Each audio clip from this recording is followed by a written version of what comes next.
भारतीय गरीबी रेखा से बाहर आए, जो अपने आप में एक बहुत बड़ी उपलब्धि मोदी सरकार की कार्यक्रम और नीतियों की है। इसी तरह से ही कोविड-19 पैंडेमिक के समय प्रधानमंत्री गरीब कल्याण अन्न योजना लाई गई थी। अब कल निर्णय किया गया है कि इस योजना को 1 जनवरी 2024 से अगले 5 वर्षों के लिए बढ़ा दिया जाएगा। देश में जितने चिन्हित परिवार हैं, उन परिवार के सदस्यों को प्रति माह 5 किलो खाद्यान्न मिलेगा। ये 81 करोड़ भारतीयों को इससे लाभ मिलता है। इसी तरह से अंत्योदय के परिवारों को 35 किलो प्रति माह खाद्यान्न मुफ्त में मिलता रहेगा। जहां एक और प्रति व्यक्ति 5 किलो है गरीब परिवारों के लिए, गरीब व्यक्ति के लिए, वहीं पर अंत्योदय के परिवारों के लिए प्रति परिवार 35 किलो प्रति माह। और ये लगभग इससे 81 करोड़ लाभार्थी होंगे। कुल मिलाकर अगले 5 वर्षों में 11,80,000 करोड़ रुपए का खर्च भारत सरकार करेगी। इससे one nation one ration card और ये जो आपकी जो फेयर प्राइस शॉप्स है, इसका भी पूरे देश भर में हमारे जो श्रमजीवी हैं, हमारे सभी श्रमिकों को जो देश के अलग अलग कोनों में जाते हैं, उनको one nation one ration card इसका भी लाभ मिलेगा। और फेयर प्राइस शॉप पे कहीं पे भी वो अपना मुफ्त का राशन ले सकते हैं। दूसरा निर्णय जो किया गया है वो महत्वपूर्ण है, क्योंकि लखपति दीदी बनाने की बात नरेंद्र मोदी जी ने कही थी।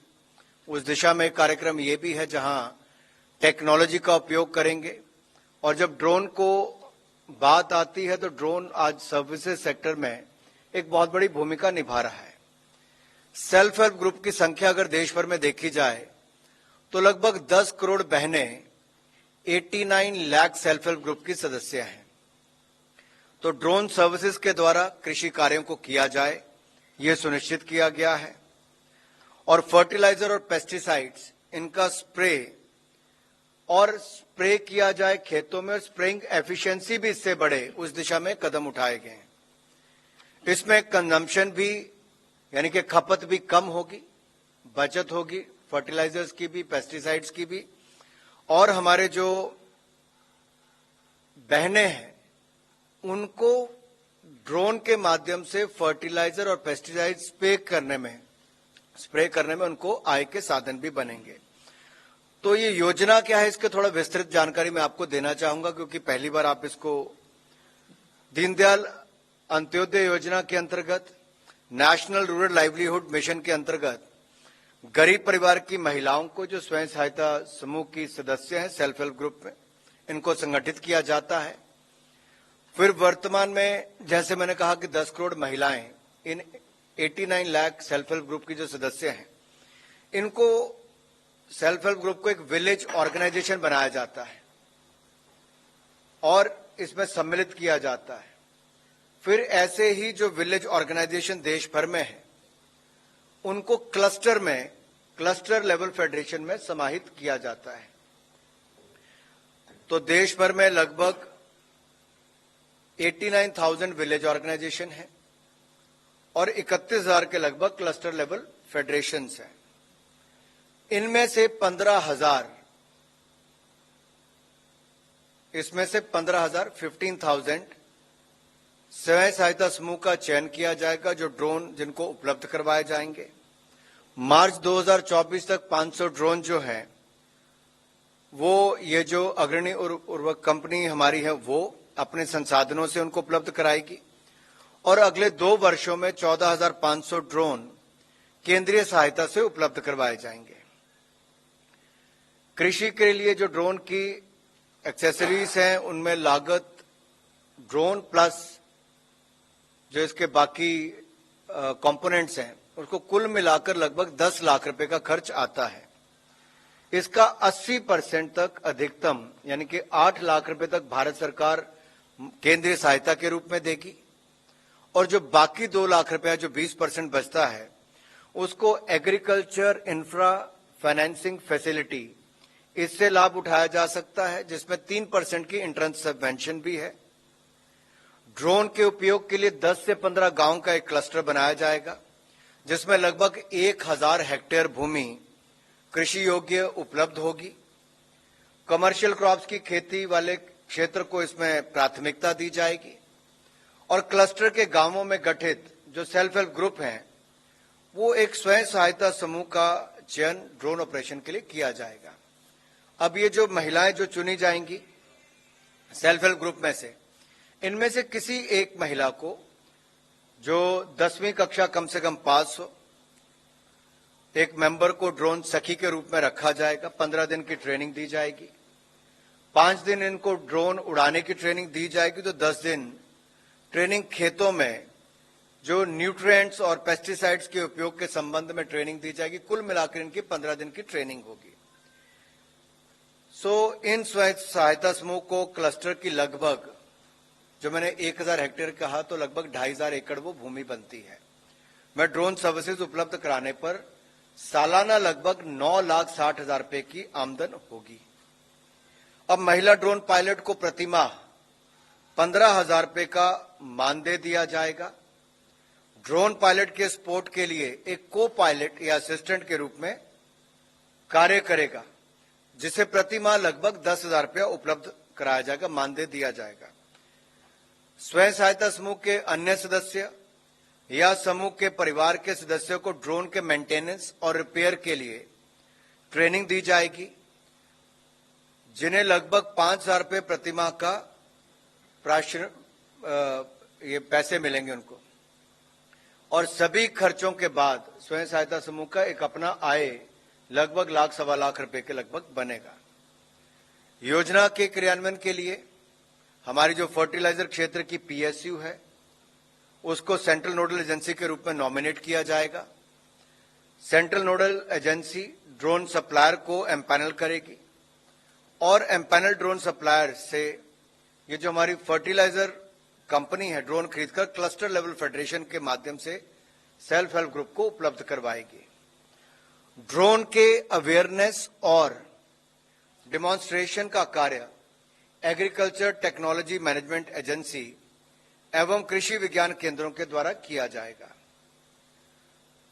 योजना के क्रियान्वयन के लिए कोई दिक्कत ना आए, कोई मुश्किल ना आए, तो इसके लिए जो हमारे सचिवों की एक एम्पावर्ड कमेटी बनाई जाएगी। इस योजना पर मार्च 2026 तक 1,261 करोड़ रुपया खर्च किया जाएगा। इस योजना के क्रियान्वयन से देश के ग्रामीण क्षेत्रों में रहने वाली हमारी बहनों को, जहां एक और उनका चयन सेल्फ हेल्प ग्रुप के माध्यम उनके सदस्य के रूप में किया जाएगा, इनकी आय भी होगी।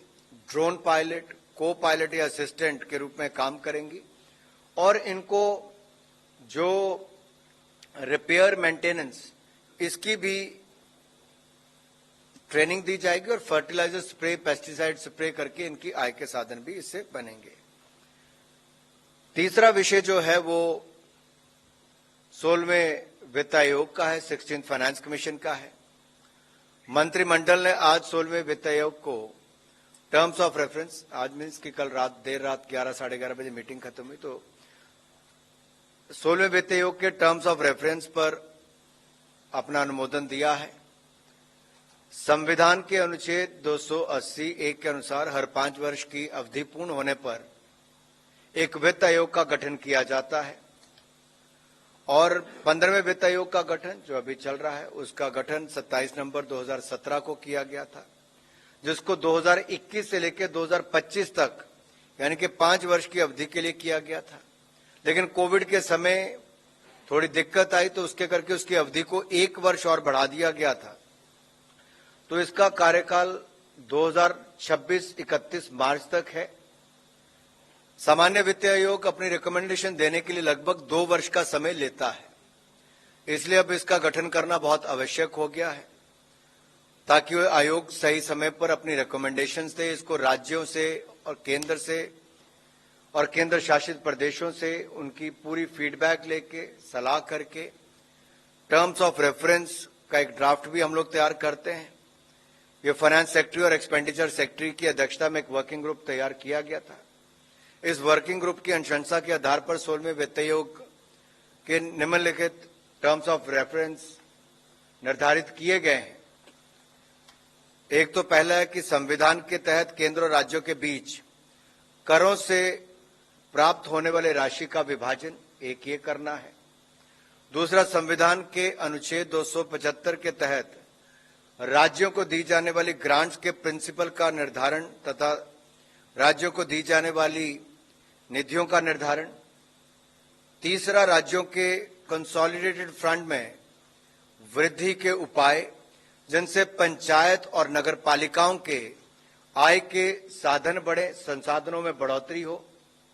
चौथा, इसके अतिरिक्त जो डिजास्टर मैनेजमेंट के कार्यों की फाइनेंसिंग की वर्तमान व्यवस्था पर विचार करते हुए संबंध में भी अपनी रिकमेंडेशन दे। 16वां वित्त आयोग का टर्म कितना होगा? 16वां वित्त आयोग अक्टूबर 2025 तक अपनी रिपोर्ट प्रस्तुत करेगा, जिन पर केंद्र द्वारा उस समय निर्णय लिया जाएगा और ये फिर 1 अप्रैल 2026 से लेकर 31 मार्च 2031 तक 5 वर्ष की अवधि के लिए लागू होगा। మరిన్ని వీడియోస్ కోసం ఛానల్ ని సబ్స్క్రైబ్ చేయండి, లేటెస్ట్ అప్డేట్స్ కోసం వాట్సాప్ ఛానల్ ని ఫాలో చేయండి అండ్ లింక్ డిస్క్రిప్షన్ లో ఉంది।